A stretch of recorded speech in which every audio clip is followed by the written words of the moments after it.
ਬੇਟੇ ਹੁਣ ਅਸੀਂ ਸਮਾਂ ਕਵਿਤਾ ਜੋ ਭਾਈ ਵੀਰ ਸਿੰਘ ਦੁਆਰਾ ਲਿਖੀ ਗਈ ਹੈ ਉਸ ਦੇ ਪ੍ਰਸ਼ਨ ਉੱਤਰਾਂ ਦੀ ਦੁਹਰਾਈ ਕਰਾਂਗੇ।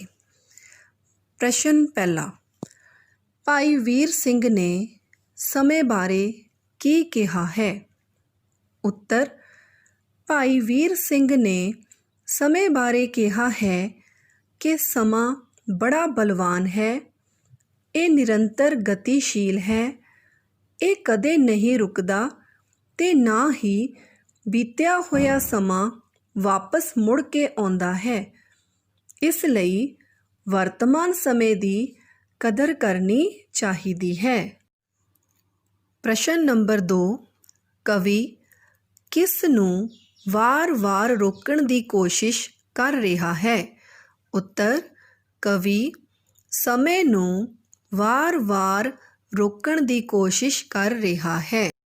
ਹਾਂਜੀ ਬੇਟੇ, ਹੁਣ ਆਪਣਾ ਪ੍ਰਸ਼ਨ ਨੰਬਰ 3, ਸਾਨੂੰ ਆਪਣੇ ਜੀਵਨ ਵਿੱਚ ਸਫਲ ਹੋਣ ਲਈ ਕੀ ਕਰਨਾ ਚਾਹੀਦਾ ਹੈ? ਉੱਤਰ, ਸਾਨੂੰ ਆਪਣੇ ਜੀਵਨ ਵਿੱਚ ਸਫਲ ਹੋਣ ਲਈ ਸਮੇਂ ਦਾ ਸਦ ਉਪਯੋਗ ਕਰਨਾ ਚਾਹੀਦਾ ਹੈ। ਇਸ ਨੂੰ ਵਿਅਰਥ ਨਹੀਂ ਗਵਾਉਣਾ ਚਾਹੀਦਾ। ਸਮੇਂ ਦਾ ਇੱਕ ਇੱਕ ਪਲ ਕੀਮਤੀ ਹੁੰਦਾ ਹੈ। ਇਸ ਤੋਂ ਇਲਾਵਾ ਸਾਨੂੰ ਸਮੇਂ ਵਾਂਗ ਨਿਰੰਤਰ ਗਤੀਸ਼ੀਲ ਰਹਿਣ ਦੀ ਸਿੱਖਿਆ ਲੈਣੀ ਚਾਹੀਦੀ ਹੈ। ਪ੍ਰਸ਼ਨ ਨੰਬਰ 4, ਕਵੀ ਸਮੇਂ ਨੂੰ ਰੋਕਣ ਲਈ ਕੀ ਯਤਨ ਕਰਦਾ ਹੈ? ਉੱਤਰ, ਕਵੀ ਨੇ ਸਮੇਂ ਨੂੰ ਰੋਕਣ ਲਈ ਬਹੁਤ ਯਤਨ ਕੀਤੇ। ਉਸ ਨੂੰ ਰੋਕਣ ਲਈ ਉਸ ਅੱਗੇ ਬੜੀਆਂ ਤਰਲੇ ਮਿੰਨਤਾਂ ਕੀਤੀਆਂ। ਉਸ ਨੂੰ ਫੜ ਕੇ ਆਪਣੇ ਵੱਲ ਖਿੱਚਣ ਦਾ ਯਤਨ ਕੀਤਾ ਅਤੇ ਕਈ ਹੋਰ ਰੁਕਾਵਟਾਂ ਵੀ ਪਾਈਆਂ, ਪਰ ਸਮਾਂ ਨਾ ਰੁਕਿਆ। ਕਵੀ ਦੇ ਕੀਤੇ ਗਏ ਸਾਰੇ ਯਤਨ ਅਸਫਲ ਹੋ ਗਏ ਕਿਉਂਕਿ ਸਮਾਂ ਕਿਸੇ ਦੇ ਰੋਕਿਆਂ ਨਹੀਂ ਰੁਕਦਾ, ਸਗੋਂ ਨਿਰੰਤਰ ਆਪਣੀ ਮੰਜ਼ਿਲ ਵੱਲ ਵੱਧਦਾ ਰਹਿੰਦਾ ਹੈ। ਪ੍ਰਸ਼ਨ ਨੰਬਰ 5, ਸਮਾਂ ਕਵਿਤਾ ਦਾ ਸੰਖੇਪ ਸਾਰ ਆਪਣੇ ਸ਼ਬਦਾਂ ਵਿੱਚ ਲਿਖੋ। ਉੱਤਰ, ਸਮਾਂ ਕਵਿਤਾ ਭਾਈ ਵੀਰ ਸਿੰਘ ਜੀ ਦੁਆਰਾ ਲਿਖੀ ਗਈ ਹੈ। ਇਸ ਕਵਿਤਾ ਵਿੱਚ ਸਮੇਂ ਦੇ ਨਿਰੰਤਰ ਗਤੀਸ਼ੀਲ ਹੋਣ ਬਾਰੇ ਚਾਨਣਾ ਪਾਇਆ ਗਿਆ ਹੈ। ਕਵੀ ਲਿਖਦਾ ਹੈ ਕਿ ਸਮਾਂ ਬੜਾ ਬਲਵਾਨ ਹੈ, ਇਹ ਕਿਸੇ ਮਨੁੱਖ ਦੀ ਮਰਜ਼ੀ ਅਨੁਸਾਰ ਨਹੀਂ ਚੱਲਦਾ, ਇਹ ਕਦੇ ਵੀ ਕਿਸੇ ਵੀ ਤਰੀਕੇ ਨਾਲ ਨਹੀਂ ਰੁਕ ਸਕਦਾ, ਇਹ ਲਗਾਤਾਰ ਚੱਲਦਾ ਹੀ ਰਹਿੰਦਾ ਹੈ। ਇਹ ਆਪਣੇ ਰਸਤੇ ਵਿੱਚ ਆਉਣ ਵਾਲੀ ਹਰ ਰੁਕਾਵਟ ਨੂੰ ਤੋੜ ਕੇ ਅੱਗੇ ਵੱਧ ਜਾਂਦਾ ਹੈ। ਇਸ ਲਈ ਮਨੁੱਖ ਨੂੰ ਇਸ ਦੀ ਸਹੀ ਵਰਤੋਂ ਕਰਨੀ ਚਾਹੀਦੀ ਹੈ। ਸਮੇਂ ਦਾ ਇੱਕ ਇੱਕ ਪਲ ਕੀਮਤੀ ਹੁੰਦਾ ਹੈ। ਜਿਹੜਾ ਸਮਾਂ ਬੀਤ ਜਾਂਦਾ ਹੈ ਉਹ ਮੁੜ ਕੇ ਵਾਪਸ ਨਹੀਂ ਆਉਂਦਾ। ਇਸ ਲਈ ਮਨੁੱਖ ਨੂੰ ਸਮੇਂ ਦੇ ਨਾਲ ਅਤੇ ਸਮੇਂ ਦੇ ਵਾਂਗ ਤੁਰਨਾ ਚਾਹੀਦਾ ਹੈ ਅਤੇ ਇਸ ਤੋਂ ਨਿਰੰਤਰ ਗਤੀਸ਼ੀਲ ਰਹਿਣ ਅਤੇ ਰੁਕਾਵਟਾਂ ਨੂੰ ਪਾਰ ਕਰਨ ਦੀ ਸਿੱਖਿਆ ਲੈਣੀ ਚਾਹੀਦੀ ਹੈ। ਹਾਂਜੀ ਬੇਟੇ, ਆਪਣਾ ਪ੍ਰਸ਼ਨ ਨੰਬਰ 6 ਹੈ, ਸਮਾਂ ਕਵਿਤਾ ਦਾ ਕੇਂਦਰੀ ਭਾਵ ਲਿਖੋ। ਉੱਤਰ, ਸਮਾਂ ਆਪਣੀ ਰਫ਼ਤਾਰ ਨਾਲ ਹਮੇਸ਼ਾ ਚੱਲਦਾ ਰਹਿੰਦਾ ਹੈ। ਬੀਤਿਆ ਹੋਇਆ ਸਮਾਂ ਕਦੇ ਵਾਪਸ ਨਹੀਂ ਆਉਂਦਾ। ਇਸ ਨੂੰ ਲੱਖਾਂ ਯਤਨ ਕਰਕੇ ਵੀ ਰੋਕਿਆ ਨਹੀਂ ਜਾ ਸਕਦਾ, ਪਰ ਸਮੇਂ ਦਾ ਸਹੀ ਇਸਤੇਮਾਲ ਕਰਕੇ ਇਸ ਨੂੰ ਸਾਂਭਿਆ ਜਾ ਸਕਦਾ ਹੈ। ਪ੍ਰਸ਼ਨ ਨੰਬਰ 7, ਫਰਜ਼ ਕਰੋ ਤੁਸੀਂ ਸਮੇਂ ਦੀ ਸਾਂਭ ਸੰਭਾਲ ਉੱਪਰ ਕੋਈ ਭਾਸ਼ਣ ਦੇਣਾ ਹੈ। ਤੁਸੀਂ ਇਹ ਕਿਵੇਂ ਕਰੋਗੇ? ਲਿਖ ਕੇ ਸਮਝਾਓ। ਉੱਤਰ, ਸਮਾਂ ਇੱਕ ਕੀਮਤੀ ਖਜ਼ਾਨਾ ਅਤੇ ਅਨਮੋਲ ਧਨ ਹੈ। ਸਮੇਂ ਦੀ ਕੀਤੀ ਹੋਈ ਬੇਪਰਵਾਹੀ ਸਾਰੀ ਉਮਰ ਮਨੁੱਖ ਨੂੰ ਭੁਗਤਣੀ ਪੈਂਦੀ ਹੈ। ਇੱਕ ਵਾਰ ਬੀਤਿਆ ਹੋਇਆ ਸਮਾਂ ਕਦੇ ਵਾਪਸ ਨਹੀਂ ਆਉਂਦਾ। ਜੋ ਸਮੇਂ ਨੂੰ ਬਰਬਾਦ ਕਰਦਾ ਹੈ, ਸਮਾਂ ਉਸ ਨੂੰ ਬਰਬਾਦ ਕਰ ਦਿੰਦਾ ਹੈ।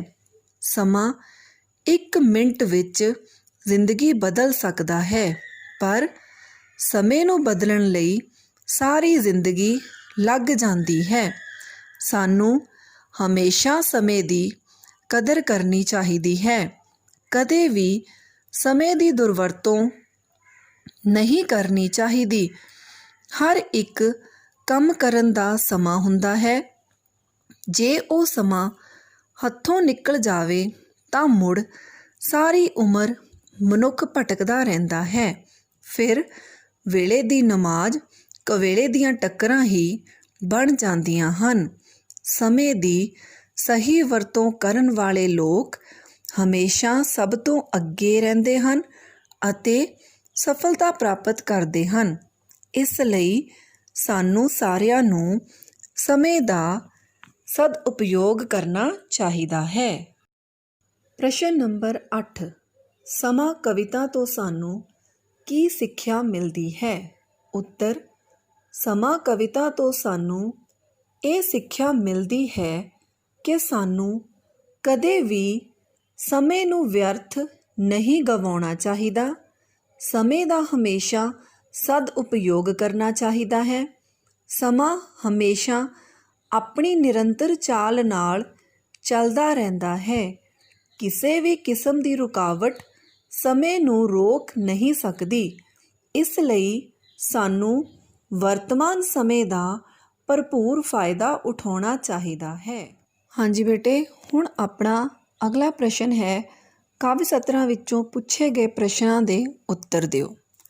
ਕਾਵਿ ਸਤਰਾਂ ਨੇ ਬੇਟੀਆਂ ਆਪਣੀਆਂ, ਹੋ ਅਜੇ ਸੰਭਾਲ ਇਸ ਸਮੇਂ ਨੂੰ, ਕਰ ਸਫਲ ਉਡੰਦਾ ਜਾਂਵਦਾ, ਇਹ ਠਹਿਰਣ ਜਾਚ ਨਾ ਜਾਣਦਾ, ਲੰਘ ਗਿਆ ਨਾ ਮੁੜ ਕੇ ਆਵਦਾ।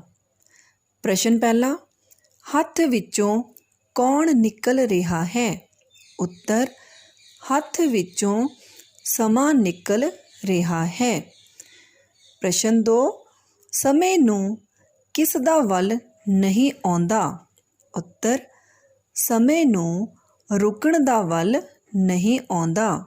ਪ੍ਰਸ਼ਨ 3, ਉਪਰੋਕਤ ਸਤਰਾਂ ਵਿੱਚ ਕਵੀ ਦੇ ਮਨ ਵਿੱਚ ਕਿਸ ਤਰ੍ਹਾਂ ਦਾ ਡਰ ਹੈ? ਉੱਤਰ: ਕਵੀ ਨੂੰ ਡਰ ਹੈ ਕਿ ਸਮਾਂ ਨਾ ਤਾਂ ਰੁਕਦਾ ਹੈ ਤੇ ਨਾ ਹੀ ਬੀਤਿਆ ਹੋਇਆ ਸਮਾਂ ਮੁੜ ਕੇ ਆਉਂਦਾ ਹੈ। ਇਸ ਲਈ ਇਸ ਦਾ ਸਹੀ ਇਸਤੇਮਾਲ ਕਰਨਾ ਚਾਹੀਦਾ ਹੈ। ਹਾਂਜੀ ਬੇਟੇ, ਹੁਣ ਆ ਗਏ ਆਪਣੇ ਛੋਟੇ ਪ੍ਰਸ਼ਨ ਉੱਤਰ। ਪ੍ਰਸ਼ਨ 1, ਸਮਾਂ ਕਵਿਤਾ ਦੇ ਕਵੀ ਦਾ ਨਾਂ ਲਿਖੋ। ਉੱਤਰ: ਭਾਈ ਵੀਰ ਸਿੰਘ। ਪ੍ਰਸ਼ਨ 2, ਭਾਈ ਵੀਰ ਸਿੰਘ ਦਾ ਜਨਮ ਕਦੋਂ ਹੋਇਆ? ਉੱਤਰ: 5 ਦਸੰਬਰ 1872 ਵਿੱਚ। ਪ੍ਰਸ਼ਨ 3, ਭਾਈ ਵੀਰ ਸਿੰਘ ਨੂੰ ਕਿਹੜੀ ਕਵਿਤਾ ਦਾ ਮੋਢੀ ਮੰਨਿਆ ਜਾਂਦਾ ਹੈ? ਉੱਤਰ: ਆਧੁਨਿਕ ਕਵਿਤਾ ਦਾ। ਪ੍ਰਸ਼ਨ 4, ਸਮੇਂ ਨੂੰ ਕੌਣ ਕਾਬੂ ਨਹੀਂ ਰੱਖ ਸਕਦਾ? ਉੱਤਰ: ਮਨੁੱਖ। ਪ੍ਰਸ਼ਨ 5, ਪੱਲਾ ਛੁਡਾ ਕੇ ਕੌਣ ਖਿਸਕ ਗਿਆ? ਉੱਤਰ: ਸਮਾਂ।